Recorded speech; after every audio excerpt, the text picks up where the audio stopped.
तुलसी sir teachings में आप सभी का स्वागत है। जीवन से जुड़ी हुई कुछ बातें, कुछ महत्वपूर्ण बातें जो पीछे छूट जाती है, लेकिन अनुभव के आधार पर वो बराबर सामने आती है। मैंने देखा है जिंदगी में हर मर्ज की दवा शिक्षा है। अगर आप वास्तव में शिक्षा के विषय में सोचिएगा तो यह दुनिया का सबसे अनमोल रत्न है। पहले और अभी शिक्षा का जितना अधिक विस्तार हुआ है और उसने लोगों को कितना कुछ दिया है हर फील्ड में, वह वर्णनातीत है। जिसने शिक्षा को गले लगाया आगे निकल गया। जो शिक्षा का अनादर किया, महत्व नहीं समझा या किसी वजह से उसको स्वीकार नहीं किया, पीछे छूट गया।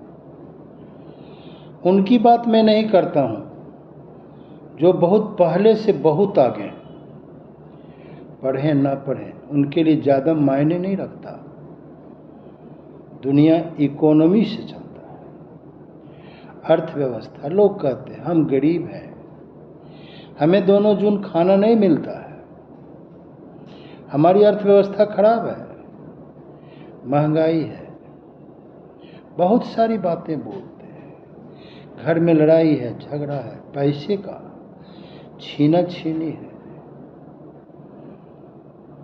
समझ लीजिए, आपको इस गलीच से, इस गंदगी से, इस पीड़ा से, इस मर्मांतक पीड़ा जो पैसों के कारण, जो आपकी अर्थव्यवस्था जो बहुत बिगड़ चुकी है, उसको अगर कोई भी संभालेगा, शिक्षा ही संभालेगा। याद रखिए, यह आपको सम्मान और रोटी दोनों देगा। एक शिक्षित व्यक्ति को अपमानित नहीं होना पड़ता है, उसे लोग उसके पदनाम से पुकारते हैं। जैसे मास्टर साहब, प्रिंसिपल साहब, अफसर साहब, दरोगा जी, सिपाही जी या बड़ा बाबू। बहुत सा है, कितना बड़ा चीज़ है। इसने आपके जीवन को सम्मानित कर दिया। अर्थव्यवस्था भी, एक गरीब आदमी अगर अपने पास सारे पैसे को शिक्षा के पीछे लगा दे और अगर उसके बच्चे ठीक ठाक निकल गए तो वह बिल्कुल 1-2 दशक में बदल जाएगा। उसकी जिंदगी बदल जाएगी, उसका परिवार बदल जाएगा। बच्चों को आप बचपन से ही काम में लगा देते हैं, उसके अपने पेशे में पूर्णतया संलग्न कर देते हैं। 100-200 रुपया वो बच्चा कमाने लगता है, आपको खुशी होती है, आप उसे शिक्षित नहीं करते। यह गलत है। उसे शिक्षित करें। और बहुत से लोग यह रोना रोते हैं कि मुझे पढ़ाने के लिए पैसे नहीं हैं। नहीं चलेगा ऐसा।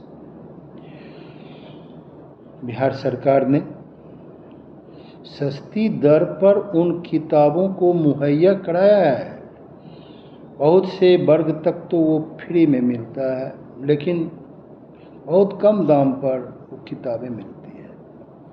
किताबें होनी चाहिए, कॉपी होनी चाहिए, कलम होनी चाहिए और एक जागरूक गार्जियन होना चाहिए। आप ध्यान दीजिए, आपके मोहल्ले में बस लगता है, बच्चे पहन कर पूर्णतः ड्रेस में दादा दादी, माता पिता, अभिभावक के साथ सड़क पर आते हैं विद्यालय जाने के लिए, कॉन्वेंट स्कूल जाने के लिए।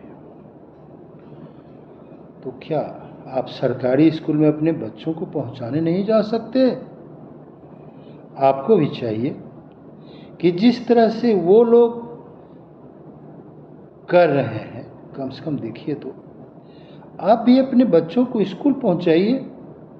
4 बजे स्कूल से लाइए, कहिएगा कि मेरे पास तो फुर्सत नहीं है, बहुत बात है। तो आप उसकी माँ को कहिए, उसकी दादी को कहिए, उसकी बहन को कहिए, आप उसे भी बढ़िया कपड़ा दीजिए, स्कूल ड्रेस दीजिए, बैग दीजिए, पैर में जूता दीजिए, पढ़ने भेजिए।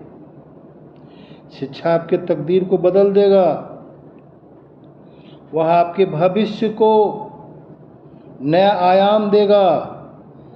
बच्चे पढ़ लिख कर देश की मुख्य धारा से जुड़ेंगे, कुछ न कुछ अच्छा करेंगे।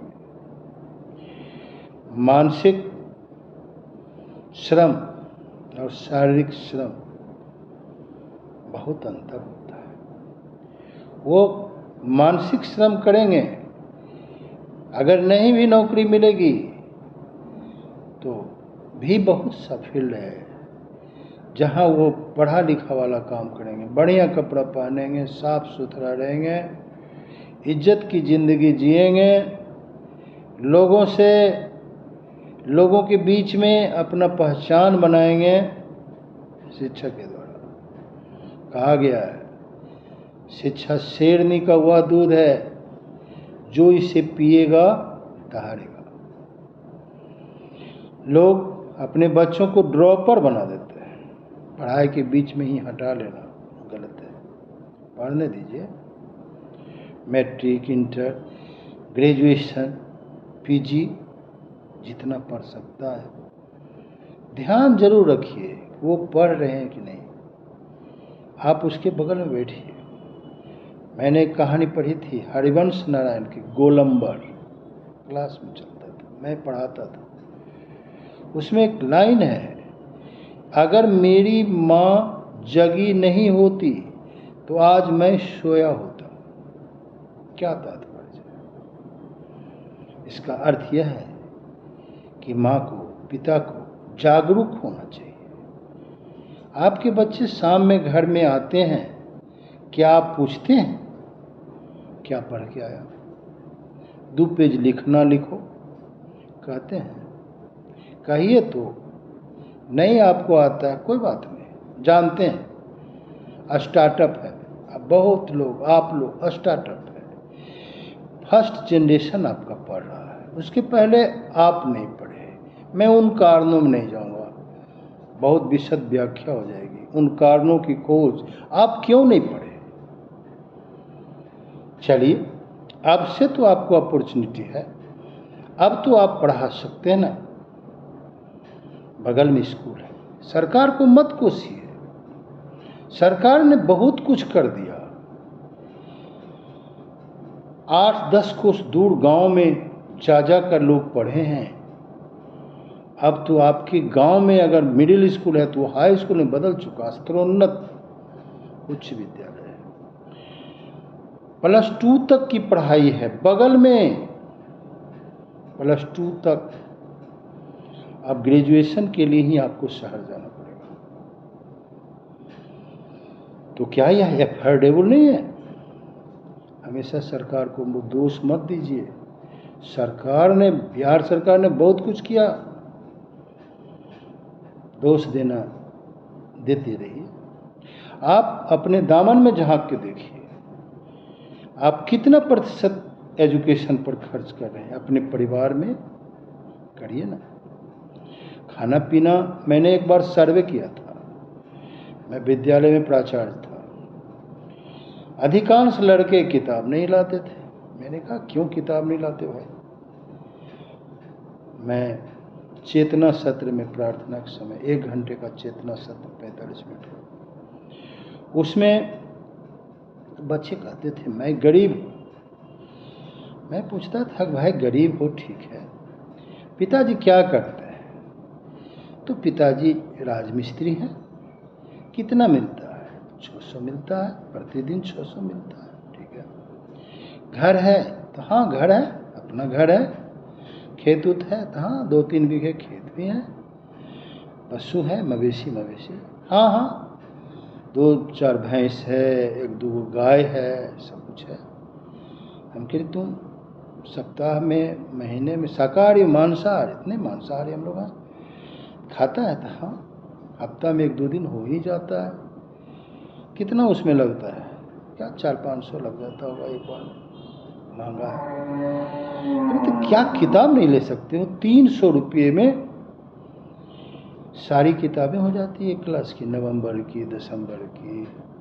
क्यों नहीं लेते हो? मैं उसके गार्जियन को बुलाता था, मैंने सर्वे किया है ना, सबको समझाते थे।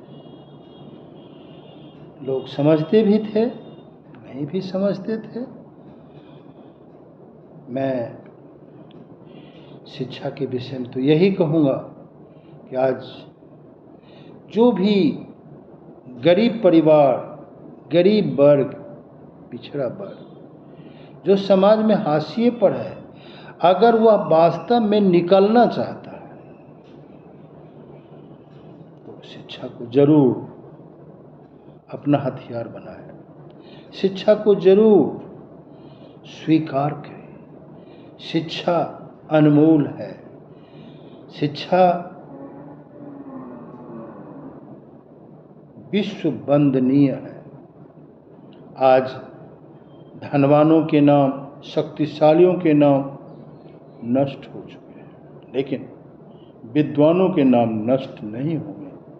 Rabindranath Tagore, Shakespeare, Einstein, Newton विश्व वंदनीय रहेंगे, बने रहेंगे। तो मैं आज, मेरा जो प्रसंग था शिक्षा पर मैं इतना ही कहना चाहूँगा, यह सारे निवेश से बढ़कर है। आप शिक्षा में निवेश कीजिए, शिक्षा में इन्वेस्ट कीजिए पैसे को, वह सबसे ज़्यादा आपको प्रॉफिट देगा। आज इतना ही, फिर हम लोग मिलेंगे तुलसी सर टीचिंग्स में। यह मेरा अपना चैनल है। धन्यवाद।